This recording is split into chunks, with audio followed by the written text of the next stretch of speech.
गौरांगी राधे वृंदावनेश्वरी विश्वानुसुतदेवी प्रणमामि हरिप्रिय। श्री कृष्ण चैतन्य प्रभु नित्यानंद श्री अद्वैत गदाधर श्रीवासादि गौर भक्तवृंद। हरे कृष्णा कृष्णा कृष्णा हरे हरे, हरे राम राम राम हरे हरे। नमो विष्णुपदाय कृष्ण पृष्ठाय भूतले श्रीमती मधुसूदनाय वापजीति नामे नमस्ते मधुसूदनाय भक्ति तुभ्यं कृष्ण भक्ति हेमति सरल। हरे कृष्णा कृष्णा कृष्णा हरे हरे, हरे राम राम। श्रीमद् भागवत महापुराण 10वां अध्याय 87, 10वां स्कंद 87 अध्याय श्लोक नंबर 38। श्रुतियाँ भगवान की स्तुति कर रही हैं, वेद के श्लोक, और वो श्रुतियाँ जो भगवान को कह रही हैं, ध्यान से सुनिए। हे भगवान, यदि मनुष्य योगी होकर भी, अर्थात साधक जो भजन मार्ग में लगा है, जो साधन मार्ग में लगा है, जिस मार्ग का अनुयायी है, अपने हृदय की विषय वासनाओं को उखाड़ नहीं फेंकते, तो उन असाधकों के लिए आप हृदय में रहने पर भी वैसे ही दुर्लभ हैं जैसे कोई गले में मणि पहने हुए हो, परंतु उसकी याद न रहने पर वह उसे इधर उधर ढूंढ रहा हो। जो साधक अपनी इंद्रियों को तृप्त करने में लगा रहता है, श्री राधे बोले, सेंस ग्रेटिफिकेशन, श्री राधे बोले, खाली अपनी इंद्रियों को जो विषय मांग रही हैं मन के द्वारा, खाली उन भोगों को उसको दे देना। तो जो लोग इस प्रकार का जीवन अपना यापन करते हैं, जो लोग अपना इस प्रकार से जीवन बिताते हैं, क्या इंद्रिय विषय में, जो साधक अपनी इंद्रियों को तृप्त करने में खाली लगा है, विषयों से विरक्त नहीं होता, और जीवन भर और जीवन के बाद भी वो अंतोगत्वा दुख ही दुख उसको भोगना पड़ता है, क्योंकि वे साधक नहीं, दम्भी हैं। एक तो अभी भी उन्हें मृत्यु से छुटकारा मिला नहीं है, लोगों को रिझाने, धन कमाने आदि के क्लेश उठाने पड़ रहे हैं, और दूसरे आपका स्वरूप न जानने के कारण अपने धर्म कर्म उल्लंघन करने से परलोक में नरक आदि की प्राप्ति होने का भय भी उन लोगों को बना रहता है। श्री राधे, कितना बड़ा रिस्क, कितना बड़ा रिस्क, कितना बड़ा रिस्क हम ले रहे हैं। इसलिए ऋषभ देव जी कह रहे हैं अपने पुत्रों को, हे पुत्रों, हे मेरे पुत्रों, ये मनुष्य जीवन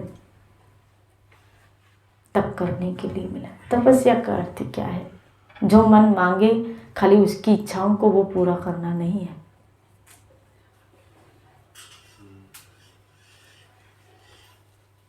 मन तो जाके गड्ढे में गिराएगा एक दिन आपको। यहाँ हमें गुरु की और शास्त्रों की आवश्यकता है कि हमें पता चले किस चीज़ का क्या, कि कौन सी मांग आपको मन की पूरी करनी है और कौन सी मांग आपको मन की पूरी नहीं करनी है। श्री राधे बोली, सब मांगे उसकी पूरी नहीं करनी है। यहाँ गुरु शास्त्र की आवश्यकता है, और जिसको शास्त्र रिकमेंडेट करते हैं, जिसको शास्त्र, और वो टैली होता है, याद रखना, गुरु जो कहते हैं वो शास्त्र से टैली होना चाहिए। अगर वो टैली नहीं हो रहा है तो मतलब कुछ गड़बड़ी, क्योंकि शास्त्र ईश्वर के द्वारा निर्मित है। ये प्रभु की वाणी, वेद प्रभु की वाणी है, और वही भाषा, वही बोल और वही बातें संत का काम है आप तक पहुंचाए, संगत तक पहुंचाए, इस संसार के व्यक्तियों तक पहुंचाए। क्योंकि घर गृहस्थी में हमें इतना समय नहीं मिल पाता कि हम शास्त्र पढ़ें और उनको समझें, उनकी भाषा समझें। इसीलिए ये इन संतों का धर्म है क्या कि वो इनका अध्ययन करके ये बातें हम तक पहुंचाएं। श्री राधे बोले। और वो जैसा लिखा है जिस उसमें कुछ मिश्रण नहीं होना चाहिए। इसलिए संत की बात शास्त्र के साथ टैली होनी चाहिए, टैली होनी चाहिए। इसलिए श्रील प्रभुपाद ने जब गीता लिखी तो लिखा as it is, Gita Yatharup, as it is, जैसी है वैसी आपको प्रेजेंट की जा रही, कोई मिलावट नहीं। और याद रखना, मिलावट की चीज हमेशा नुकसान करती है। फ्रूट में अगर इंजेक्शन मिले हो, मिलावट हो, नुकसान। किसी भी चीज में मिलावट आपको नुकसान ही करती है। ऐसे आध्यात्मिकता में भी जब मिलावट आ जाती है ना तो बहुत हानि होती है। यहाँ कहा वो लोग दम्भी हैं, साधक होकर भी दम्भी हैं। कल बापू जी सत्संग में बता रहे थे कम से कम एक के आगे तो वफादार रहो, और वो उसका नाम कृष्ण है। तुम औरों के साथ रहो ना रहो, सत्य में रहो ना रहो, वफादार रहो ना, लेकिन एक के साथ तो अपने जीवन में वफादार रहो, श्री कृष्ण। कृष्ण के साथ वफादार। याद अपने अपने आप से, हम सब अपने आप से प्रॉमिस करें, अपने अपने आप से वचनबद्ध रहे कि एक भगवान से, एक कृष्ण से हम वफादार रहेंगे, उसके आगे दम्भ नहीं करेंगे, उसके आगे जैसे हैं। और आप भले व्यक्त करो ना करो, वो तो अंतर में बैठा है ना। माँ, आज का आदमी तो देते हैं भगवान को धोखा, इंसान को क्या छोड़ेंगे। हाँ, श्री राधे बोली। इसलिए ये बात साधकों के लिए कही गई, सबके लिए नहीं। जो भगवान को मानते हैं, जो ईश्वर को मानते हैं, जो उसकी सत्ता को स्वीकार कर रहे हैं, उसके लिए वफादार हो। और उसकी महिमा जानने के बाद भी उसके प्रति वफादार नहीं रहोगे तो यहाँ कहा क्या, खाली क्या विषय भोग भोगने के बाद यहाँ भी दुख पाया, मरने के बाद नरक भोगे, क्या गति हमारी बताओ। यहाँ कम दुख भोग रहे हैं क्या, यहाँ कम मुसीबतें झेल रहे हो क्या, मरने के बाद ये प्लानिंग कर रहे हैं क्या कि फिर दुख भोगे, फिर कष्ट भोगे। क्यों ईश्वर के आगे दम। और याद रखना, भगवान के यहाँ तो भगवान के आगे आओगे दम्भ रख के तो दम्भ टिकेगा नहीं या भगवान टिकेगा नहीं, दो चीजें होंगी। श्री राधे बोली तो दम भी निकल जाएगा। पूतना आई थी कृष्ण के पास दम्भ लेके, है ना, नहीं टिका दम, विनाश हो गया उसका। श्री राधे बोली विनाश हो गया उसका, नहीं टिकता। इसलिए डबल पॉलिसी भगवान के आगे नहीं चलती है। बहुत सटीक, बहुत ईमानदार, बहुत जिस वर्ण आश्रम में अगर हम गृहस्थी हैं तो उस अनुसार भगवान के आगे अपने आप को प्रेजेंट करके, धर्म अनुसार जीवन यापन करके, अपने बाल बच्चों के बीच में रह के भजन करके, साधु संत सेवा करके, अतिथियों की सेवा करके, गौ आदि की सेवा करके निकल जाओ इस संसार से। बहुत सहज है, बहुत सरल है, कोई मुश्किल थोड़ी। श्री राधे बोली जिस वर्ण जिस आश्रम में हो, खाली उसमें ईश्वर को साक्षी रख के अपना जीवन जियो, प्रभु को साक्षी रख के अपना जीवन जियो। और फिर हम वो कला सीखते हैं कि किस तरह इस वर्ण आश्रम में रह के अपने कर्म भगवान को समर्पित करते, अपने आप को मुक्त करते हुए चले। बहुत याद रखना, मुक्ति कोई मुश्किल काम नहीं है, कोई मुश्किल काम नहीं, लेकिन जीवन की वो शैली जीनी आनी चाहिए। वही खाना मिलता है, वही पीना मिलता है, वही घूमना मिलता है, वही फिरना मिलता है, वही सब मिलता है। ऐसा थोड़ी है भगवान के पास आओगे तो सब साइड हो जाए, वही सब मिलता है। बस ये बात आती है क्या कि वो आगे आगे रह के हमारी वागडोर संभालता है, और ये फायदा ही है ना। कोई हमारी जिम्मेदारी ले तो हमारा फायदा ही है। श्री राधे बोली कोई हमारी जिम्मेदारी ले तो फायदा ही, और कृष्ण हमारी, भगवान अगर हमारी जिम्मेदारी, खाली इस लोक की नहीं, परलोक की, इस लोक की भी नहीं, परलोक की भी, दोनों लोकों में उस व्यक्ति का जीवन संवर जाता है। यानी जीवन भी सुधरा और आखिरत भी उस व्यक्ति की सुधर गई, उसकी मृत्यु भी सुधर गई। और हमारे आश्रम में ऐसे कई लोग आप लोगों ने देखे जिन्होंने कृष्ण भावना युक्त होकर अपना जीवन बिताया। जीवन तो जीवन, मौत भी सुधर गई उनकी, हंसते खेलते गए। हम आईसीयू में बापू जी के साथ बैठे थे तो बापू जी यही बता रहे थे, बोला ना भक्त जो भगवान का आश्रित जीव होता है, जो संत, वो हंसते हंसते जीता है और हंसते हंसते जाता है, हंसते हंसते निकल जाता है। मौज में जीता है और मौज मौज में चला जाता है। हम कह रहे थे, पूछ रहे थे आपका स्वास्थ्य, वो ये कह रहे थे शरीर बीमार है, मैं ठीक हूँ, मैं ठीक हूँ। श्री राधे बोल, शरीर अस्वस्थ है, मैं ठीक हूँ, और ये तो चलता रहेगा, मैं ठीक हूँ। और आप विश्वास नहीं करोगे कि स्ट्रिक्टली डॉक्टरों ने उनको बोलने से मना किया, लेकिन वो हॉस्पिटल से भी ऑनलाइन सत्संग कर रहे थे, ऑनलाइन सत्संग हो रही थी हॉस्पिटल से, 20-25 मिनट सत्संग कर रहे थे। और वो जो वहाँ का अनुभव थे वो हम लोगों के साथ शेयर कर रहे थे, बता रहे थे। श्री राधे बोले। जैसे एक उदाहरण उन्होंने दिया, हर एक दिन कि संत ना ऑब्जर्वेशन से जीता है, दृष्टा बन के संसार में। हम कैसा जीवन जीते, लुप्त होके। हमारा जीवन कैसे भोग में लुप्त हो जाते हैं, व्यक्ति में लुप्त हो जाते हैं और उसमें इतना खो जाते हैं, इसलिए हम दुख सुख से बंधे हुए हैं। जो व्यक्ति लुप्त होगा तो उसका दुख सुख भी उसके साथ बंधा हुआ होगा। और संत का जीवन कैसे होता है, दृष्टा भाव। अब दृष्टा भाव क्या है, वो उसमें लुप्त नहीं है, खाली देख रहा है। और जब वो व्यक्ति ऑब्जर्व करता है, देख रहा है, तो उससे सीखता है और समाज को सिखाता है। श्री राधे बोले। ऐसे कोई व्यक्ति, कोई स्वरूप सिद्ध व्यक्ति इस दृष्टा भाव से इस संसार में जीता है, वो जीवन मुक्त कहा जाता है। ऐसे महापुरुष जीवन मुक्त होते हैं। यहां तक कि डॉक्टरों को उपदेश देना, नर्सों को उपदेश देना, मुझे तो लगता है ये संत हॉस्पिटल में जाके भी उद्धार कर नहीं जाते। श्री राधे बोले। हाँ, जाके कि सबका क्या किया जाए, उद्धार किया जाए। फिर तरीका ढूंढते हैं कि कहाँ कहाँ किस किस जगह जाना है। इसीलिए कहा संत का संग कैसे भी मोले, कैसे भी मिले।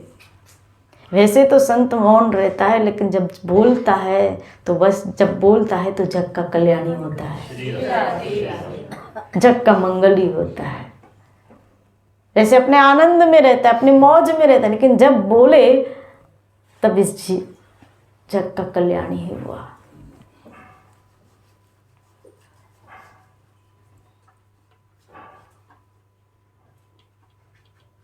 मैं 2 दिन जैसे वहाँ थी तो 2 दिन मुझे लेक्चर मिला, लेकिन मैंने उनका वो जो ऑब्जर्वेशन लेवल देखा कि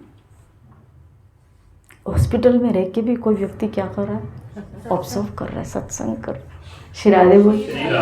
जैसे पहले दिन जो मैंने लेक्चर सुना उसमें जो उदाहरण दिया बापू जी ने कि जैसे मान लो कोई हॉस्पिटल का कोई नर्स हमारी जान पहचान में होती है, हॉस्पिटल में कोई नर्स हमारी जान पहचान होती है, तो थोड़ी बहुत हमको वहाँ सुविधा मिल जाती। लेकिन अगर डॉक्टर जान पहचान वाला हो तो बहुत ज़्यादा, यानी थोड़ी और ज़्यादा हमें सुविधा, जैसे रूम की सुविधा मिल गई, टैबलेट शादी की सुविधा मिल। लेकिन जो हॉस्पिटल का मालिक है वो जान पहचान वाला हो तो सभी ही कुछ सुविधा, कि वो जो मालिक है सब डॉक्टरों को, सब काउंटर्स को, सब नर्सेस को एक खाली फ़ोन घुमाएगा कि ये जो है तो आप इसको क्या करना, अच्छी तरह केयरिंग करना। श्री राधे बोलिए। यानी उसको बहुत अच्छा VIP ट्रीटमेंट मिलता है अगर हॉस्पिटल का मालिक, सोचो जगत का मालिक जानकार हो तो।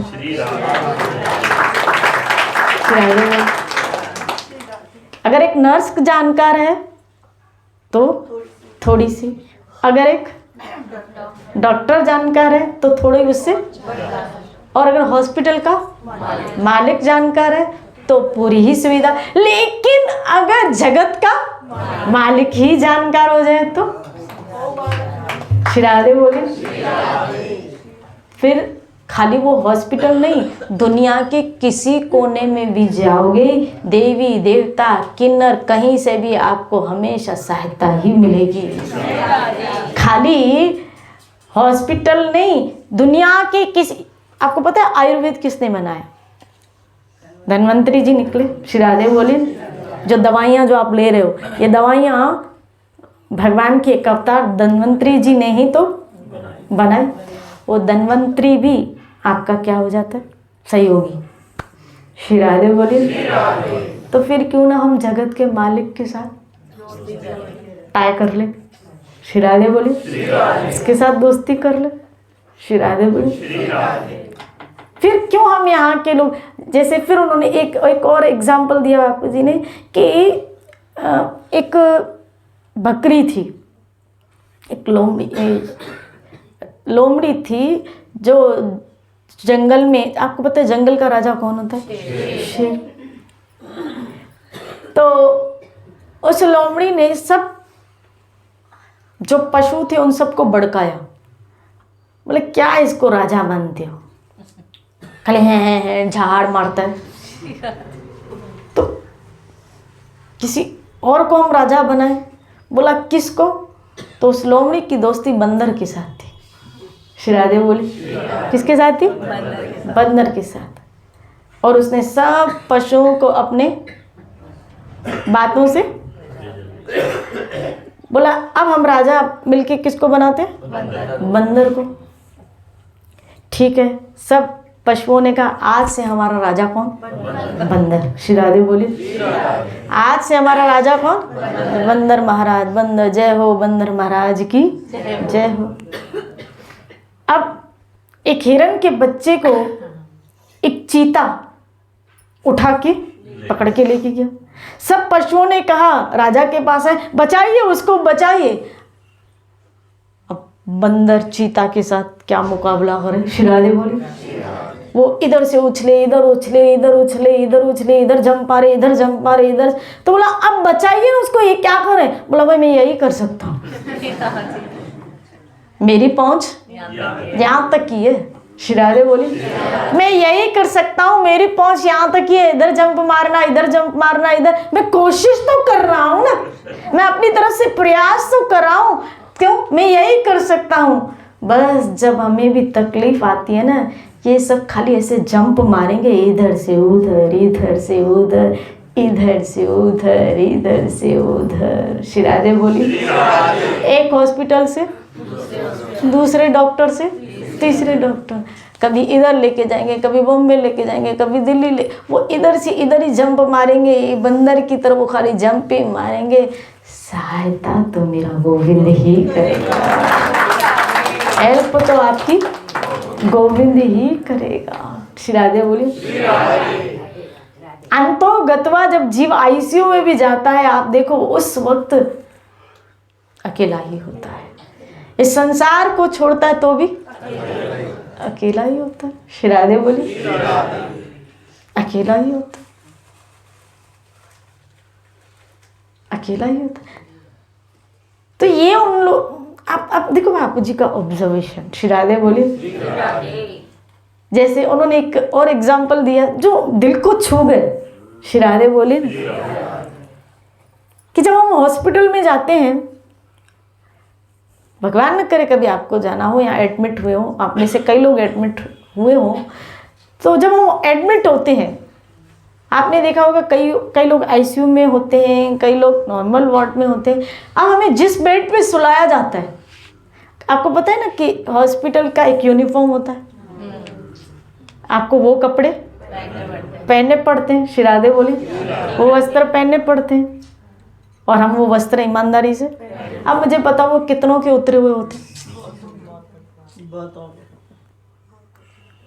और इधर घर में किसी के उतरे हुए पहनो, जबकि वहाँ तो पैसे देके पहनते। वहाँ के पैसे देके शिरादे बोलिए ना, बोलो ना शिरादे। जिस बेड पे आपको सुलाया जाता है, या कितनी छुआ-छुई करते हैं, छी हट गंदा हट, और जिस बेड पे आप सोए हुए होते हो, सुलाया जाता है, पता नहीं कितने सोए और मरे।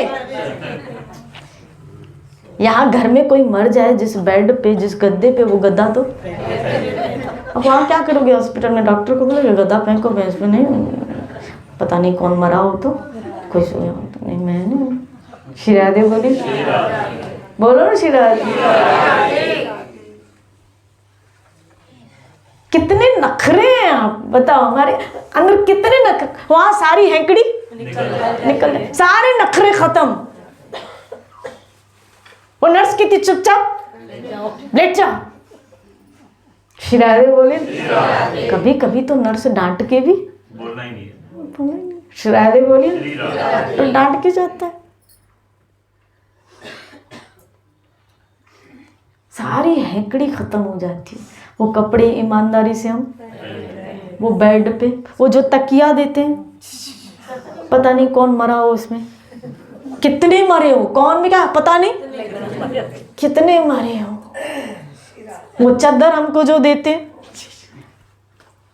और कभी कभी तो ऐसा भी देखा जाता है क्या कि जो शव यानी डेथ हुआ जिसका, उसको वो कपड़े तो हॉस्पिटल के पहने हुए होते हैं, तो वो भी तो उतरे हुए होते हैं, फिर उसको धुला के सैनिटाइज करके आपको पहनाते। आपको पता भी होता है क्या? अभी हमको जो पहनाया है किसी शव का पहनाया हो, तो हाणे तो वेंदो कने पाइंदो ही ना। शिरादे बोलिए, बोलो ना शिरादे। तब हम कहाँ हमारे नखरे चले जाते हैं। हम तो किसी का उतरवा हुआ, बोलो ना, पहनते ही नहीं है, किसी का उतरा हुआ पहनते ही नहीं है, और वहाँ सारी हैंकड़ी हमारी निकल जाती, सारा घमंड हमारा निकल जाता है, सारी हैंकड़ी, सारा घमंड निकल जाता है। बेटा ये एक ऐसी जगह है जो सारा घमंड को चकना।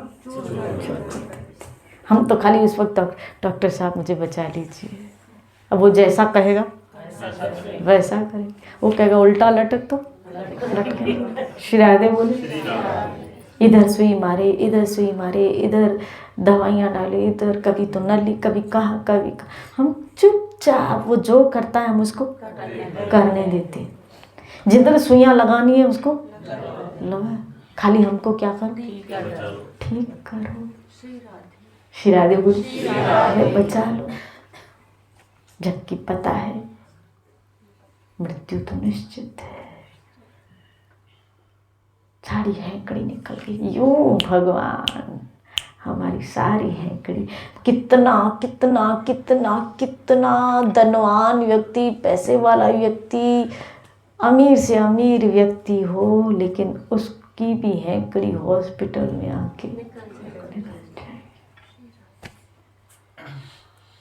निकल जाएगी। वही कपड़े उसको, आपने कभी लता मंगेशकर का वीडियो देखा? जब वो व्हील चेयर पे थी, वही हॉस्पिटल के उसको कपड़े पहने हुए थे, नहीं पहने हुए थे। सारी हैंकड़ी। किसका कमेंट करते हो? किन वस्तुओं का, किन चीज़ों का? कहाँ दिमाग जा रहा है, कहाँ मन जा रहा है? क्यों अपने समय को बर्बाद कर रहे हो? अभी भी मौका है। इसीलिए साधक क्या करता है? अपने हर क्षण को कैश करता है।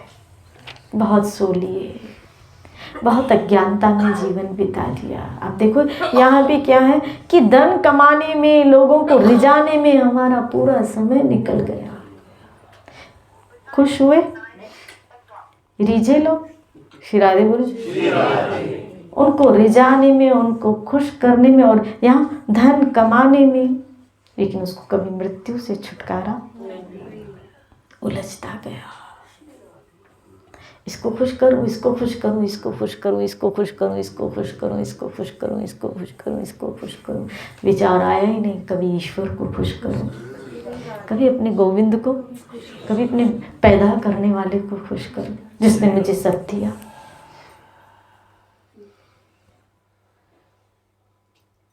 माता पिता ने ये तन दिया, उसके प्रति दायित्व है, लेकिन उस माँ के गर्भ में बीज देने वाला कृष्ण जो गीता में कहता है पितामहस्य, तुम्हारी माँ के गर्भ में बीज देने वाला मैं हूँ, उसके प्रति हमका कोई दायित्व नहीं है, हमारा कोई दायित्व नहीं। श्री राधे बोलिए। पूछिए अपने आप से कि उस ईश्वर के लिए मैंने क्या किया, उस प्रभु के लिए मैंने क्या किया। छूटत नहीं, इसलिए साधक क्या करे, उसके भजन में लगता है, उसका शुक्रिया करता है। प्रभु जो कुछ दिया वो तुमने दिया, आपने दिया है मुझे, इसलिए वो धन्यवाद करता रहता है। कभी शिकवा नहीं करता, कभी शिकायत नहीं करता ईश्वर से। बहुत जीवन बीत गया ऐसे ही भोगों में। अब यहाँ बताया भोग में जीवन बिताना मतलब दुख के बाद दुख ही भोगना है, दुख के बाद दुख ही। अगर भोग के साथ जीवन तो भोग दुख, भक्ति के साथ जीवन मतलब आनंद। आपको तो निर्णय करना है कि मुझे अपना जीवन किसके साथ बिताना है, भोग में बिताना है या योग में, भक्ति योग में। कितना भी बड़े से बड़ा भोग हो, अंतोगत्वा उसका परिणाम दुख है। कोई भी भोग लो, अति में जब जाता है तो वो दुख का परिणाम लेता है। सब लिमिटेड। कृष्ण ने गीता में एक जगह कहा है ना, क्या, जो खाने सोने उठने बैठने में आमाद प्रमोद में बिल्कुल सम है। श्री राधे बोली। अति में जब चीज आती है दुख देती है। आप देखो, आपके पेट के अंदर अगर 3 चपाती की भूख है, आपने 3 चपाती खाई, पेट बिल्कुल भर गया, लेकिन सब्जी आपकी फेवरेट है और 1 चपाती आपने और खाई। अब और तो खा ली, लेकिन ये और बाद में और क्या क्या निकलता है भगवान ने। खिलाने बोले जैसा लग रहा है, ज़्यादा खा तो लिया लेकिन पेट मेरा क्या हो गया, बहुत हैवी हो गया है, बहुत हैवी पना आ गया है। तो क्या करूं, वॉक करूं, थोड़ा जंपिंग करूं, क्या करूं, 2 पाउडर जो है डाइजेशन के वो खा लिया, ये कर लिया कि खाली खा तो लिया लेकिन अब परेशानी हो रही। अति में चीज़ गई, देखो दुख दिया ना। लिमिट में होती तो सही रहती है। फिर आगे बोलिए। ऐसे ये तो मैंने एक छोटा एग्जाम्पल, एक भूख, बस अति में जब भी कोई चीज़ जाएगी ना आपको दुख देगी। गृहस्थ में अपने पत्नी, अपने पति के साथ, अपने बच्चों के, ये एक लिमिटेड दायरा है, इसी में भोग भोगिए। लेकिन इससे ऊपर जाओगे, अति में जाओगे और में जाओगे, दुख आएगा। आगे चल, अभी नहीं आ रहा है लेकिन आगे चल के आएगा, उसका परिणाम दुख निकलेगा। अति में जब चीज जाएगी दुख ही देगी, दुख ही देगी, दुख ही देगी। समतल में कृष्ण ने स्वयं गीता में कहा है सम्य हो। इसीलिए भक्त सहज में रहता है, इसलिए वो आनंद में रहता है। आया तो ठीक है, नहीं आया तो भी ठीक है, तो भी ठीक है, तो भी मौज करेंगे। किसकी मौज करोगे? नहीं है इसका मौज करेंगे, है तो उसका मौज करेंगे, नहीं है तो जितना है उसका मौज करेंगे। श्री राधे बोलिए। माँ सत्संग की भी अति कर सकते हैं या उसमें भी कोई नुकसान है? श्री राधे बोलिए। तभी मैंने आरंभ में कहा भोग में दुख है और भक्ति में आनंद है। भक्ति में अब वो आपको पता कि आपको आनंद ज्यादा चाहिए, कम चाहिए। श्री राधे बोलिए। कितना चाहिए वो आपको तय करना है। ज्यादा चाहिए तो फिर बोलो ज्यादा करो। श्री राधे बोलिए। उसमें दुख नहीं है, मैंने आनंद बोला, श्री राधे बोले। तो जितना करोगे आनंद, क्योंकि यहाँ मैंने देखा, मैंने पढ़ा, मैंने देखा कि जो जितना डूबता गया वो निकल ही नहीं पाया। क्यों? क्योंकि उसको आनंद आता गया ना। तो जिसको जितना आनंद आता जाता है वो छोड़ ही नहीं पाता। देखो, मन को रस किसी चीज में मिल जाए ना, खाने में अगर रस मिल जाता है तो वो छोड़ नहीं पाता। कभी कभी हम कहते हैं ये रात के लिए भी सब्जी रखना ना, बोल देते ना। श्री राधे बोलिए। आनंद जिसमें मिला ना वो आप छोड़ ही नहीं पाओगे, नहीं छोड़ पा रहे। यही तो भागवत में आया, जिनको हरि कथा का चस्का लग गया वो नहीं छोड़ पाते हैं, तो नहीं छोड़ पाते। नहीं छोड़ पा रहे हो ना, क्योंकि आपको उसका चस्का लग। जिनको ये चस्का लग गया, भले हमें थोड़ा ही लगा है, हमें ज्यादा नहीं लगा है, अभी हम अभी इतने डीप नहीं घुसे। इसीलिए जहां जब मौका मिलता है, दूसरी सत्संग का मौका मिलता है वो भी लूट लेते हैं, तीसरी का मिलता है वो भी लूट लेते हैं, चौथी का मिलता है वो भी लूट लेते हैं। श्री राधे बोले। जिसको जितना लूटना है लूट सके तो, तभी कबीर ने कहा राम नाम की लूट सके तो लूट।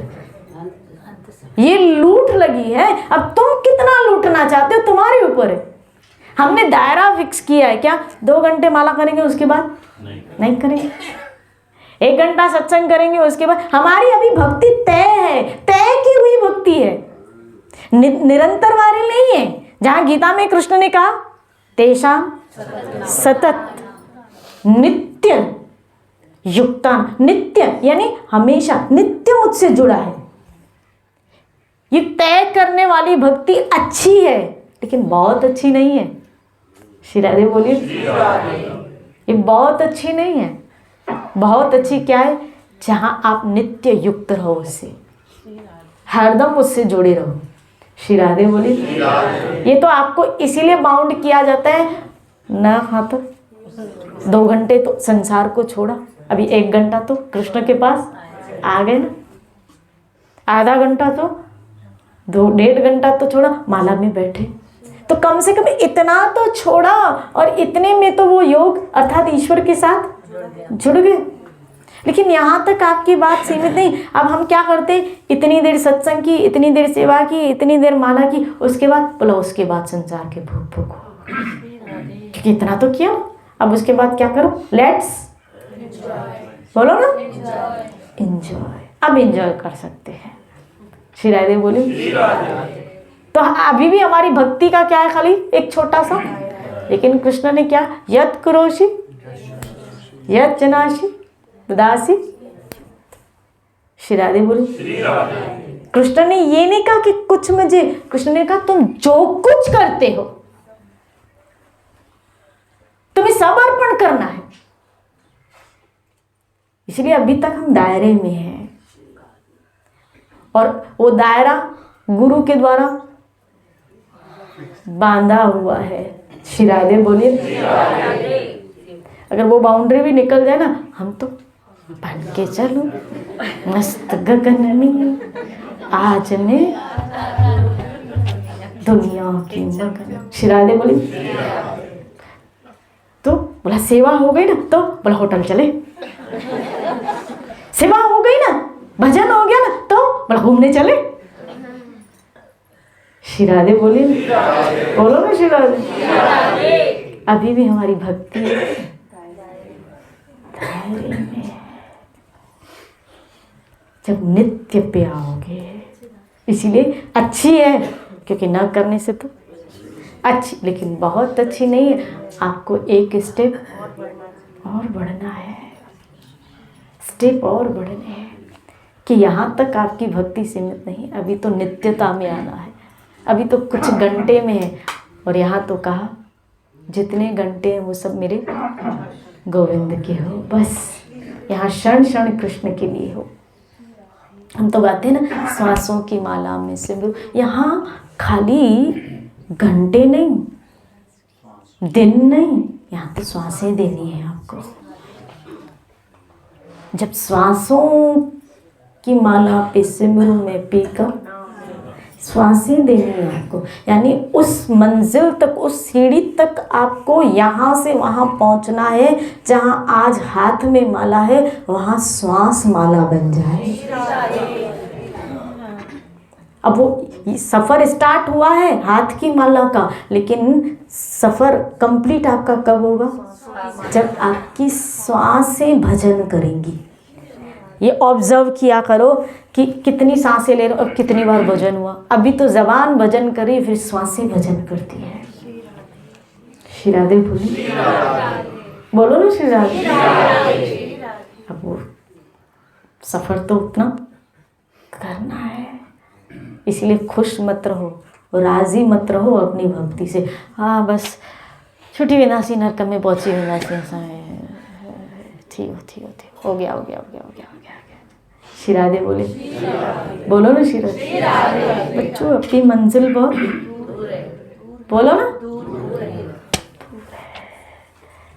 ये तो कुछ रेखाएं गुरु के द्वारा दी गई है कि कुछ दायरे में रहोना से कुछ दायरे में, लेकिन अभी भी मंजिल बहुत दूर है।